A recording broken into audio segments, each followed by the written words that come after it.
Hey there, it's Rams here bringing you a selection of October's gaming releases. Before I get stuck into some of the highly anticipated titles though, I want to draw your attention to a game that has flown under the radar until now but looks amazing.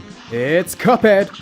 You play as Cuphead, who has unfortunately lost a bet with the devil and now has to do the devil's bidding to repay his debts. The game is a challenging run and gun platformer with boss battles that may make you want to tear your hair out. Whether single or multiplayer, Cuphead looks an amazing game to pick up. Turn 10 Studios brings out the 7th edition of their racing franchise, Forza Motorsport. It has always been a big hit for Microsoft on the Xbox, and with Play Anywhere enabled for this version, you'll be able to play on both Xbox One and Windows 10 PC.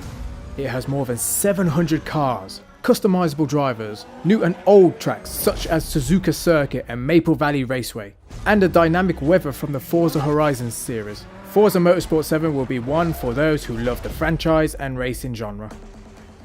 Sony's own racing franchise GT Sport is the 13th edition in the Gran Turismo series and looks to be shaping up quite well, delivering 177 cars, 27 configurations of 19 locations. This looks to be one of the best in the GT series.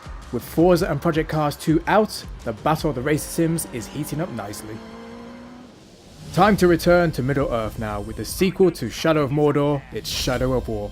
Continue on from the first game, the Ranger Talion travels alongside the Lord Spirit Celebrimbor, using their abilities to complete missions that are set in this open world to disrupt the armies of the evil Sauron. The Nemesis system returns with a few tweaks and additions which allow you to rank up which is the top enemy and which is your top ally. Bethesda have 2 quality sequels coming out this month, so we'll start with the follow-up to the 2014 Wolfenstein release. Wolfenstein 2, The New Colossus continues from where the events left off in the first game.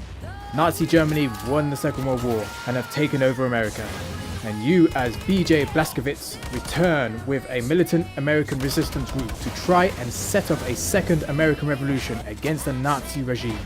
A lot more detail has been put into the game, along with some additions to BJ, such as mixed weapons for dual wielding.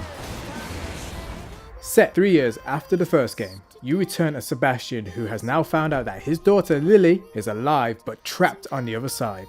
In The Evil Within 2, Sebastian travels to the other side using a device called STEM, which connects a person's mind to the other side. The game is set to be released on Friday the 13th to make it even more eerie. So, I know what I'll be doing, staying in the house and watching one of you lot on a streaming service play this game. Cartman and the crew return for the Fractured But Whole. The game takes place after the Stick of Truth, where the gang embark on a new adventure.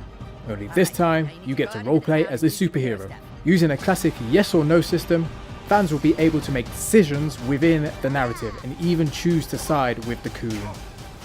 It's been 2 years since Assassin's Creed Syndicate, and now we delve even deeper into the past. Set in the ancient Egyptian era, you take on the role of Bayek, a Magi who travels across Egypt, witnessing the shift in power and the birth of the Assassins, with a few new additions in combat, exploration and more.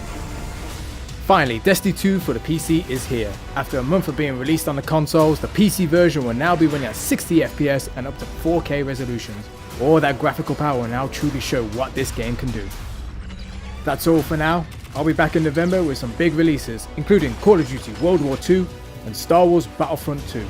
Make sure you check out our webpage at www.scan.co.uk and all of our social media. Until next time, catch you online.